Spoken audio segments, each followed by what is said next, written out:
నా పేరు పాల్చాల నాగేంద్ర చౌదరి. మాది జగ్గంపేట గ్రామం, కాకినాడ జిల్లా. నేను గత 8 సంవత్సరాలుగా మా జగ్గంపేట మోహన్ సాయి కృష్ణ రెసిడెన్సీలో కాలినడకన వెళ్తున్న తీర్థయాత్రలు చేస్తున్న హిందూ బంధువులందరికీ కూడా మా మోహన్ సాయి కృష్ణ రెసిడెన్సీలో అకామిడేషన్ ఇవ్వడం, వారికి వసతి కల్పించి, వారికి పడుకోవడానికి వసతి కల్పించి, వాళ్ళకి 3 పూటలా కూడా నేను పొద్దున్న టిఫిను, మధ్యాహ్నం భోజనం, నైటు టిఫిన్, అల్పాహారం అరేంజ్ చేసి వాళ్ళకి ఉచితంగా మెడికల్ క్యాంప్ అనేది నేను అందిస్తున్నాను. అందులో భాగంగా మేము గత 20 రోజుల నుంచి కూడా ఈ విజయవాడ కాలినడకన వెళ్తున్న భవానీ భక్తులు అధిక సంఖ్యలో మా దగ్గర రావడం జరుగుతుంది.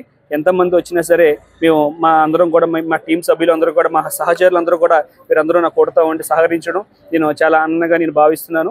ఈ భవానీ నడిచి వెళ్ళి భవానీ భక్తులకి సేవ చేసుకోవడం నా పూర్వజన్మ సుకృతంగా నేను భావించి వీళ్ళందరినీ కూడా నేను వచ్చిన భవానీ భక్తులందరినీ కూడా మేమందరినీ కూడా వీళ్ళకి అన్ని రకాలుగా అన్ని ఏర్పాటు చేసి వాళ్ళని మేము భక్తి శ్రద్ధలతో మేము వాళ్ళకి ఆతిథ్యం ఇవ్వడం జరుగుతుంది.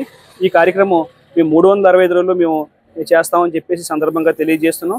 అలాగే మన హిందూ బంధువులకు అందరికీ కూడా మేము తెలియజేసేది ఏంటంటే, ఈ కాలినడకన తీర్థయాత్రలు చేసే భవానీ భక్తులు అందరికి కూడా మీరు భవానీ భక్తులే కావచ్చు, చార్ధామ్ యాత్ర చేసే వాళ్ళే కావచ్చు, అయ్యప్ప భక్తులే కావచ్చు, అందరికీ కూడా ప్రతి ఊర్లోని మీ ఊర్లో ప్రతి మీ ఊరికి వచ్చేటప్పటికి మీరు అందరూ కూడా ఈ మన హిందువులుగా మీరు ఒక బాధ్యతగా మీరందరూ కూడా ఈ యాత్ర చేసే వాళ్ళకి సహకరించాలని చెప్పేసి ఈ సందర్భంగా మీకు తెలియజేస్తున్నాను.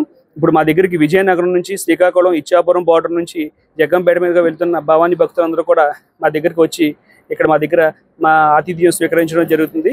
అలాగే ప్రతి సంవత్సరం కూడా ఈ అధిక సంఖ్యలో భవానీ భక్తులు మా దగ్గర రావడం, ఇక్కడ మా దగ్గర ఈ నెల రోజులు కూడా అధిక సంఖ్యలో భక్తులు మా రెసిడెన్సీలో ఉండడం, మేము వాళ్ళందరికీ సేవ చేసుకోవడం నేను ఏదో పూర్వజన్మ సుకృతంగా భావిస్తున్నాను.